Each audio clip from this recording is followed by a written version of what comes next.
आज बात करते हैं एक ऐसे समुद्री रास्ते की, एक ऐसे संकट की जिसने पूरी दुनिया को हिलाकर रख दिया है।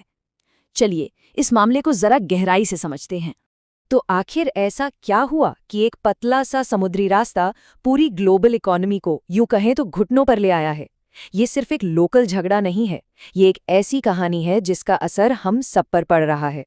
इस पूरी कहानी की शुरुआत होती है ईरान के एक बहुत ही कह सकते हैं दादहे कदम से। एक ऐसा कदम जिसने वहां से गुजरने के सारे पुराने नियम कानून ही बदल डाले। तो सबसे पहले ये समझना जरूरी है कि ये स्ट्रेट ऑफ हॉर्मूज आखिर है क्या चीज। देखिए, ये दुनिया का सबसे जरूरी ऑयल रूट है। आप इसे एक ऐसा चोक पॉइंट समझ सकते हैं जहां से पूरी दुनिया की एनर्जी सप्लाई की मानो नस गुजरती हो। अब यहाँ मामला बड़ा दिलचस्प हो जाता है। ईरान ने अमेरिकी सैंक्शंस को बाईपास करने का एक बड़ा ही स्मार्ट तरीका खोज निकाला। उन्होंने एक अपना ही टोल सिस्टम शुरू कर दिया। मतलब अब जो भी जहाज वहां से गुजरेगा वो टोल अमेरिकन डॉलर्स में नहीं देगा, बल्कि देगा चीनी युआन या फिर क्रिप्टो में। और मजे की बात यह है कि इसे अमेरिकन फाइनेंशियल सिस्टम ट्रैक ही नहीं कर सकता था। तो जाहिर है इससे ईरान और चीन दोनों को ही जबरदस्त फायदा हुआ। तो सवाल ये उठता है कि इस नए सिस्टम से ईरान का तेल खरीद कौन रहा था? जवाब चौंकाने वाला है। लगभग 90% तेल सिर्फ एक देश खरीद रहा था, चीन।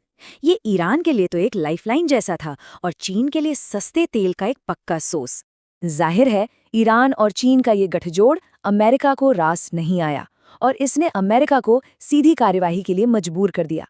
तो चलिए देखते हैं अमेरिका का जवाब क्या था, जिसे उन्होंने नाम दिया मैक्सिमम प्रेशर, यानी अधिकतम दबाव की रणनीति।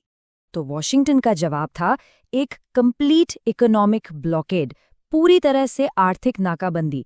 इसका मतलब सीधा और साफ था, ईरान का एक भी जहाज अब अपने पोर्ट से बाहर नहीं निकल पाएगा। संदेश बिल्कुल क्लियर था। और हाँ, ये कोई खोखली धमकी बिल्कुल नहीं थी।